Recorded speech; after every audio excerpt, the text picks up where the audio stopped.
Hi guys, welcome to the channel. Today I have a very special guest for you. It's my husband, Jeff. And some of you might have already watched the one video we did together where Jeff talked about how important it was to regulate his emotions and be an emotional leader. But there's actually something that we discovered way before he started realizing how important regulating his emotions actually was. And it's the foundation of why we were able to save our relationship, and we're going to talk about that today. A lot of times we're embarrassed. We're embarrassed by the way that we've acted on both ends. I know some of the reactions I had were very embarrassing, and I'm going to share them today because I want to share with you guys how important it is to understand that each of you are having an emotional experience. And so you're having an emotional experience which is causing you to have certain reactions and certain behaviors. But the thing is so is she. Because if you don't understand the unique way that both you and your partner are actually showing love to one another and how you each receive love, if you try to create emotional safety or you try to be an emotional leader, you're just doing it to do it. You're not really understanding the reasons why you're doing it. And so that's what we're going to talk about today. So I just want to give you guys a brief understanding of what love communication is. It's kind of like a take on love languages. But love languages only presumed that we had a primary way that we receive love. Love languages never really delved in to the fact that we all also have unique ways that we show love. And so what we found in our own relationship was that the way Jeff needed to receive love was not actually how I naturally showed love. And so all of the unhealthy patterns and the behaviors that he started having, they were all coming from a place of him feeling like he wasn't being treated the way he needed to be treated. Jeff, would you like to talk a little bit about some of the ways that you were feeling before we discovered this? Well, I kind of felt a little trapped in a way, Okay. like trapped in like not feeling satisfied, not really feeling happy, and not really knowing why and not knowing how to get out of it. And it kind of creates like this prison that I think people in general just want to get out of. And that's, I think, being trapped in that in a way kind of like a depression of like a loveless relationship that has all these symptoms because of that. You end up feeling like you just need to get out. And you want to share some of the things that made you want to stay with me? Because a lot of guys watching this are going through situations where, they're feeling the same way, but they still want to save the relationship. And they might not even know really why, because sometimes we go through moments with people where we know we're with a good partner. Even Yeah, though it's not like I was like just looking for an out. It wasn't like I just wanted to escape. I wanted to escape the sadness and being uncomfortable of not feeling loved. and at that point, did you know exactly what you needed to No, feel no, absolutely loved? not. I had no idea. I just was just kind of just rolling with it and just wondering why. Not really.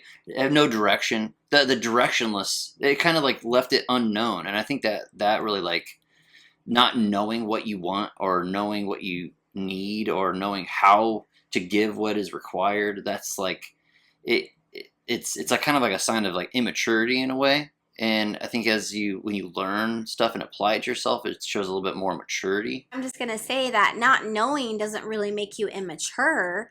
It's just not something that is talked about as much. And it's not something that I've noticed. I mean, when we look and we see some of the other relationship coaching videos out there, I mean, again, it's all emotional leadership, controlling your behaviors, controlling your Which is emotions. true, but why? Exactly. And why are you reacting in those ways to begin with? That's the key. Yeah. Because you can learn, and like he said in the last video we did together, and we'll link it to this one so you can watch that next.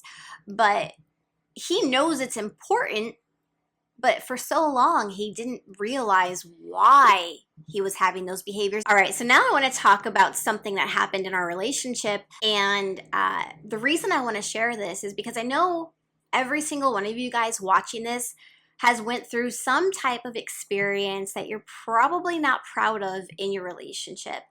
Whether you reacted to something that maybe you realize you shouldn't have reacted to in a really bad way, and or maybe she did, and you tell people about it, people are saying to you, well, why don't you leave her? That's ridiculous. Wait, she can't be acting like that. But, we're human.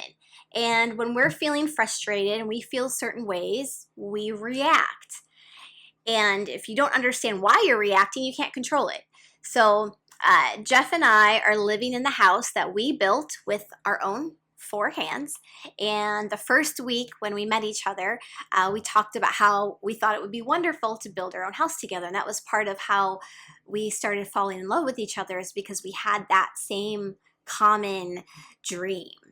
And we were living in California, and Jeff moved into my house. And at that time I had the shower head, and I really like it to be a really hard pressure. So he moved in with me, and then about a year and a half, 2 years later, we bought our property out here in Arkansas. We moved from California to Arkansas, and I had to have my shower head. So I brought my shower head with me.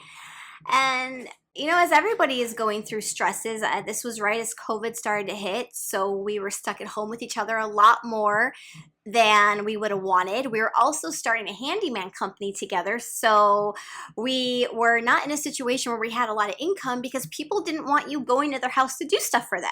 So we had bought this land and started building a house, and we ended up being in 256 square feet. That was not done. And when I say not done, I mean no running water, no running electricity, No insulation, no no insulation, drywall, no drywall, no flooring. Yeah, so I'm sharing this because I want you guys to kind of get the picture that tensions were high, because we came from a 3,000 square foot house in California, and then we moved into 256 square feet because we were like, we're going to live off grid and build our own house. It was rough. Yeah, It was so rough. it was really rough. And so to say that tensions were high and that we were kind of on each other's nerves would have been putting it lightly. So I remember one night I went to take a shower, and I noticed that the shower head wasn't the hard stream that I liked. And so I thought, okay, not a big deal. I'll just change the shower head. Well, Jeff's really tall. And when he put the shower head up, he put it where even when you step onto the step, I couldn't reach it easily to switch it back. So I didn't think anything, didn't say anything, took a shower. Second night, same exact thing. And I'm like frustrated. I'm like, oh my God, why is the shower head? Why does he keep suddenly changing the shower head? Like, this is so messed up, because I can't even reach it. He should know. Like, from my perspective, I'm thinking, doesn't he care about me? Doesn't he know I can't reach this? Doesn't he know this is a struggle for me? Why is he doing this to me? Like, I took it personally as like an attack, but I didn't say anything. So the third night comes, happens again. Now at this point, I am pissed off. And all of the thoughts that I were having the last 2 days are now escalated. And I'm so frustrated. It's so hard for me. I'm feeling like, why is he not doing, like, why isn't he helping me? Like, why is he putting me through this and causing me to suffer? And I react. I just immediately react. I have no conversation prior, and I just get pissed off, and I react, and I start screaming, Jeff, what the heck? I reacted very poorly. And I'm sure a lot of you guys have been in situations where something happened in your relationship and your partner responded poorly. So I react, and I come out all mad in my towel. What the heck? Why is the shower head not in the position that it's normally in? Don't you realize? And I start telling him all the reasons why it's a struggle, and I start screaming and yelling. And Jeff, how did you respond? Poorly. No, I just met your energy exactly the same. You were yelling and cussing, I was yelling and cussing. But yeah, it was not healthy at all. And so let's talk about Jeff's experience for a moment in regards to the shower head. So Jeff, the shower head had been always in the hard stream. Since the time I met you, for 4 years straight, it was in the hard stream. So why did you decide to suddenly start switching the shower head? Well, the thing is, I was always changing it. So I was every day. I don't like the hard stream. I like a nice big showery kind of rainy feeling, and I like to have a lot of water. You like it just pinpoint, massaging your back.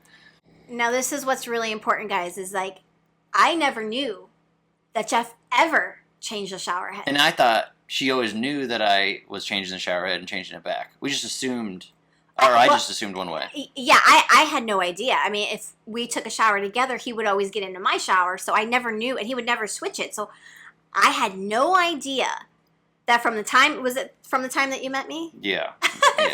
So from the time he had met me, he was switching the shower head to the light stream. So for 4 years, I never knew. Now, Jeff, in your mind, in the 4 years that I didn't know, what did you think? You thought I knew? I thought you knew the whole time, and I'm thinking like, oh, okay, well, I'm gonna have my shower the way I want it, and then I'm gonna, out of love, and I'll make sure that I'm gonna put her shower the way she likes it to make sure she's good and set up. And so, what made you stop doing that out of love? You just stop thinking about it, but it's not just that simple. So it's more like. So what was going through? So talk the guys through, because everybody has some type of shower head situation. Yeah. And I mean, this is so stupid, guys. I know it's ridiculous, so but it matters. It matters. This is a symptom of the root of the problem, right? And the root of the problem is I wasn't feeling loved because I thought that she knew the whole time, and I was expecting to be thanked and loved on. And when appreciated, and appreciated, and then when we're living in the little box, and we're kind of we're on top of each other, at each other's throats. Things are frustrated. We're hot, cold, uncomfortable. It's just everything is bad. And then when you're feeling poorly like that, and you don't know how to show each other love correctly, you start showing less love because it's not as deliberate, and because it's not so deliberate, you just start to feel less and less loved, and over time, it starts to kind of get to you. And the other person feels hate. Yeah. So, like, I know I felt an extreme amount of hate on the third day, which is what caused me to react, because I just thought, what the heck? And I was feeling hate the whole time because I wasn't being thanked for doing something that I thought was loving, and I just thought she just didn't care that I was doing it for her. Because he wasn't getting what he needed. And that's when we started realizing, well, wait a minute. Love language only talks about how we receive love. Mm-hmm. What about how we show each other love? Yeah. Because I was always doing things for Jeff, so I didn't understand why he didn't feel loved. I don't understand. Yeah. I never understood when I would be the one after a long day to come home. I would still clean the house. I would bring him his plate. I wanted him to relax. I loved to dote on him. Mm-hmm. And I didn't understand. And I appreciate it. And I still feel loved by it, even now more, now that I understand. But it wasn't like what I really needed. Right. So on my end of that too, I would be doing all this extra stuff for him, and he's not doing the shower head for me. Like, what the heck? I made you dinner. I cleaned up the dinner. And I give you a little jab of not doing the shower head. Yeah. Like, I just felt like I don't get it. I'm doing all of these things for him while he's sitting down and just resting, because that's how I'm showing him love. But again, I didn't put two and two together. I didn't realize that's how I showed love. I had no idea. Yeah, and a lot of people think that the way you receive love is also the same way you show love, which can be true, but in our experience, it's not even true half the time. For my sister, it was true. Yeah, my sister actually receives love and shows love through words of encouragement and praise. Yeah. I realized that after, because we always had little bickers because she'd be upset and offended on how I would talk to her. And I never... And we don't understand why. I didn't know why. Yeah. I didn't know why. I was just like, oh, she's sensitive. And didn't your ex call you sensitive? She cut to my face. We got in a big fight, and she's like, "You're too sensitive." So it's the thing is... It really hurt me. It still affects me now. Yeah. And so the thing is what's really important to realize is that this is probably happening in your relationship. This is why you're having those behaviors. This is why you guys are stuck in these ruts and these patterns. If they don't do this for me, so why should I do this for them? Or being too sensitive. And not knowing where it's coming from. And that's why I realized, not just with us, and even go into other couples' houses, because we became really great friends with our handyman clients. There was this one customer who we were talking to about this. This is before I started relationship coaching. We're talking about how important it is to show love Mm-hmm. the way your partner needs and how they can be affected when they're not shown love that way. And she was like, yeah, if I need something done around the house, I can't tell my husband. Mm-hmm. Remember what she said? Because if you tell him, he feels like he failed, and he feels like a loser, and he feels like he's being threatened. Again, we live in the Bentonville area of Arkansas, Tyson, Walmart, Oracle, huge companies out here. Yeah, these people are very well off. So. They're very high up in corporate America, where he shouldn't be feeling these ways about himself. Yeah. There's no reason. No, he has no reason to feel bad about himself. But when she says anything, not even negative, just, hey, this needs to get done, because she said it real plainly, he would get like hurt emotionally, and it would really affect the relationship. And that's what happened with us when I would say, hey, you need to take out the trash. Same thing. And it took them like 20 years to figure out their system. Yeah. And because they didn't really understand the whole love lingo and love jargon connection, how important it is. They just kind of figured it out over time. Yeah, and so what she started doing is, he would be okay if she would write a list and put it on the fridge. And he takes care of it in his own time. Right. And he doesn't have to be told to do. He's not being badgered to get it done. He's not getting any negative words. Yeah. Because he's also affected by the words. Mm-hmm. That was the moment where we started realizing, well, wait a minute, we got to break love languages down. Because just talking about love languages, you get confused. Mm-hmm. Because there's two sides of this. Yeah. There's the way that you receive love, but there's also the way each person shows love. And that's why I broke love language down into two separate concepts, love lingo and love jargon. So love lingo, how you receive love naturally, and love jargon, the way you naturally show love. And so I naturally show love to Jeff through acts of kindness. I'll go out, even now, he does handyman work now by himself, and I'll go out and I'll pitter patter and I'll organize his tools for him. It's just, that's me showing him love. So now that I do that, he's able to recognize that. Yeah. I'm able to go, okay, well, she's showing me love. I need to internalize this and know that she's showing me love and feel love in that way. It's not the same, but understanding that is your action. It needs in my head, when I try and show you love and you're not receiving it the way you need, you need to do it in the same way. Right. And the other thing is that if you show love to someone and it goes not noticed, it also feels hurt. Like I said, I was very hurt that I would be doing extra for Jeff. I would say, oh, go sit down, relax. You worked harder than me. And I would do all this stuff at the house for another 2 hours. The point is that I would show him love in certain ways, and when he didn't reciprocate it, it hurt.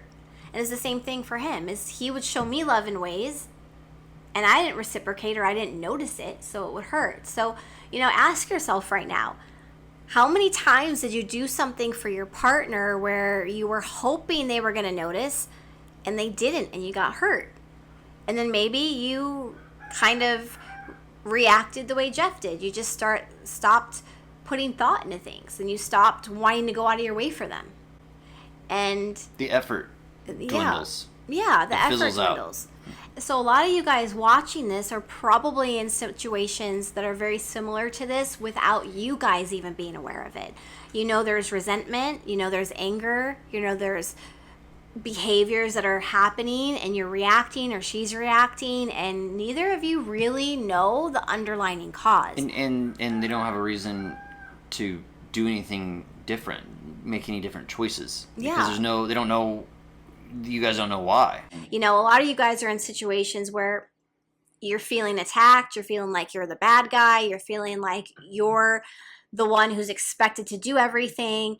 And it's not that women expect you to do everything, it's that they don't know either.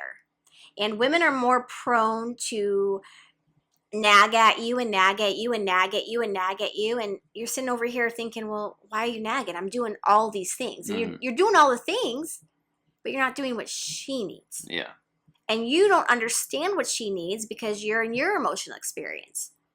Just like she's in her emotional experience, she's not understanding the things that you are doing.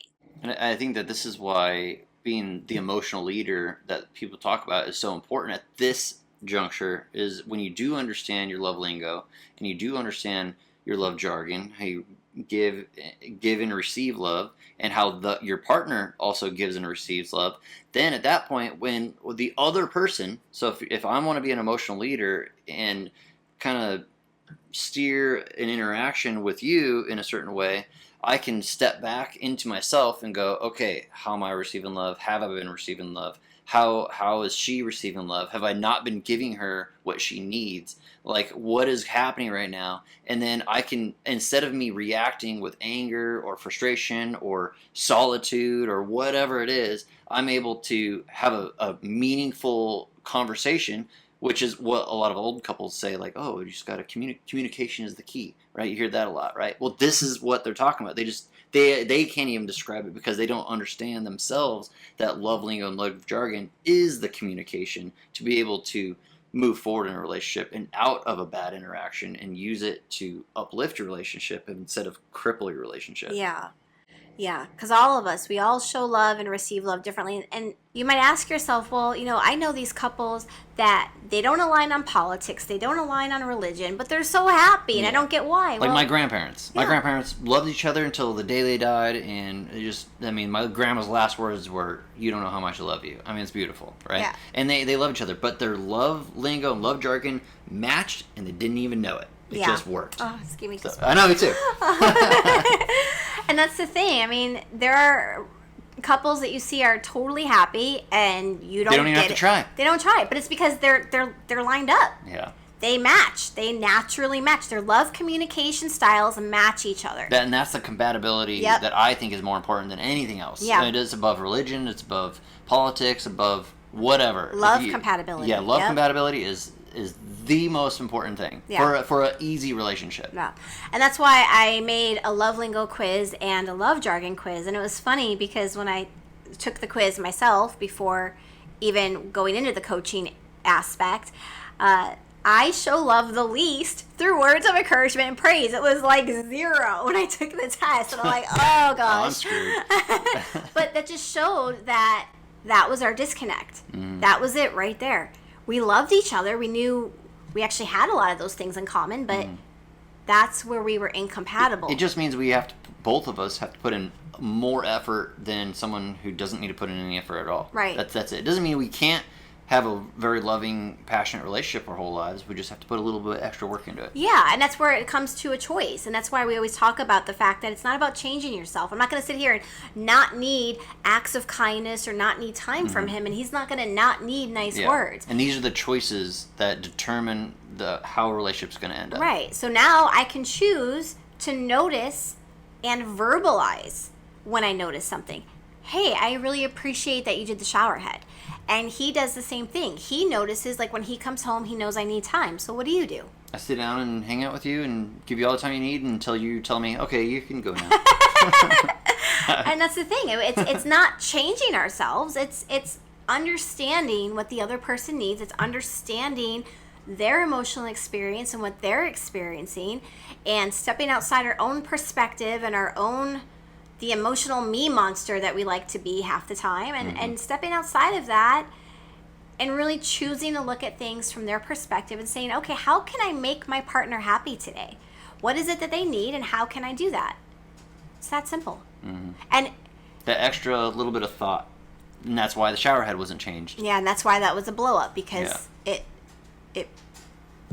you don't put as much effort and thoughtfulness into the relationship, and when that stops, then the relationship starts to fizzle apart. Yeah. And that's all it is. Yeah.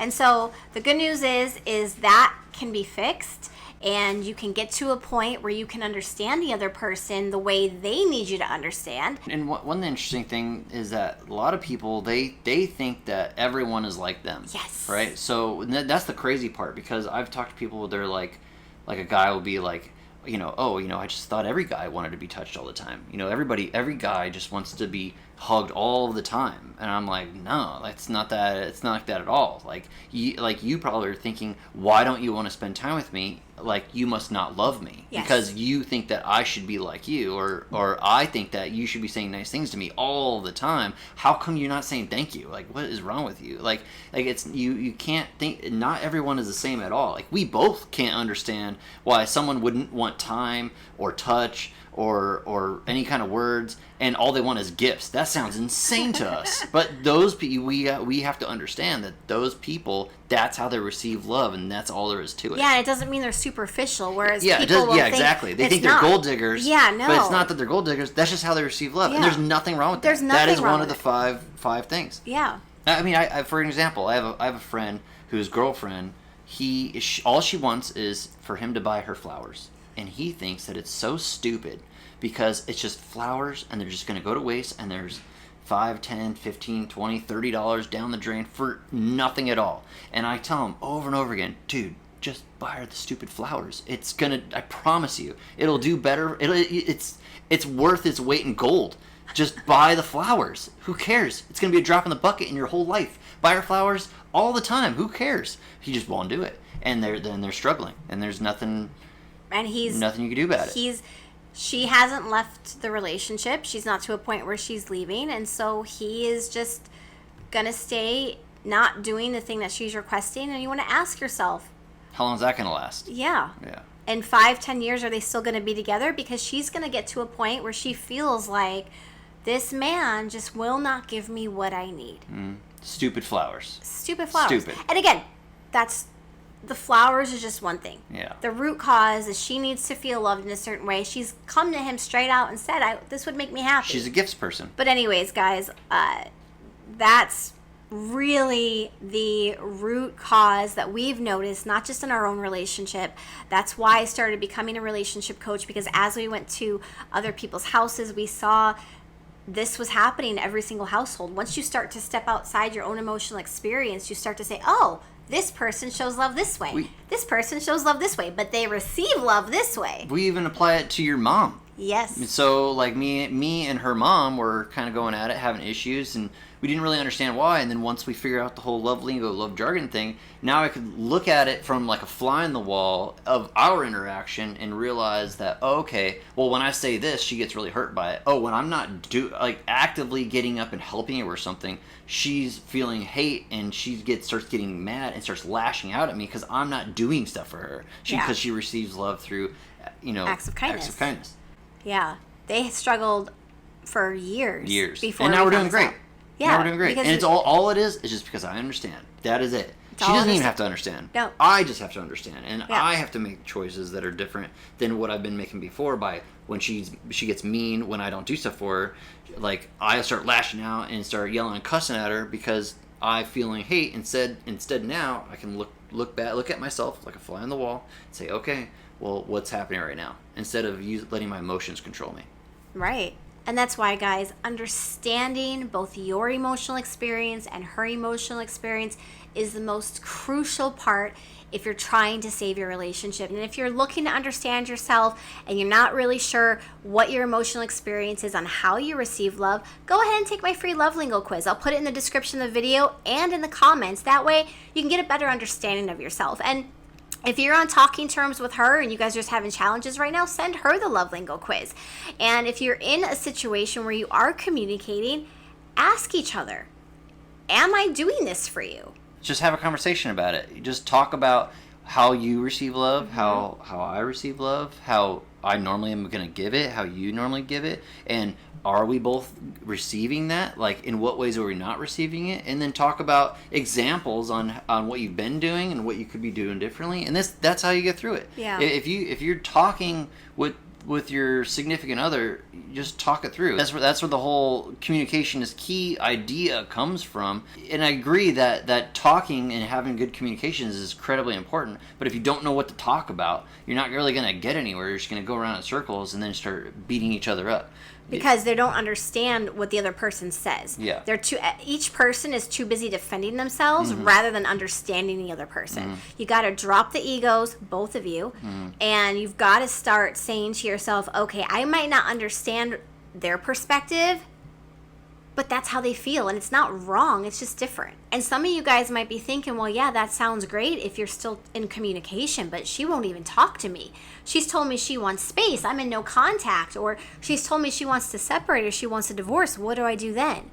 Well, guys, I've put together a love communication challenge, and the challenge is a 5-day experience that we do live, an hour a day, and it's going to really help walk you through the steps to take to get to the point of being able to understand your emotional experience and her own. Because if you're trying to rebuild a relationship, you first have to understand what got it to the point where it did. And not on just, oh, well, we were arguing over shower heads, not over things like that, but really the root cause.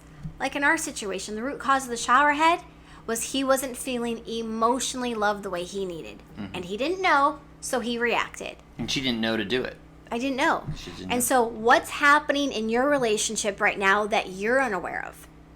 All of us have something. So if you're looking for the awareness and you really want to understand, I definitely invite you to my challenge. If you want to join me, links in the description of the video and in the comments as well. I really hope this video sheds some insight, guys, on to what really saves a relationship. This way you guys can get to a point where you can really focus on saving your relationship in the right way. As always, stay happy, stay healthy, and let's really focus on falling back in love.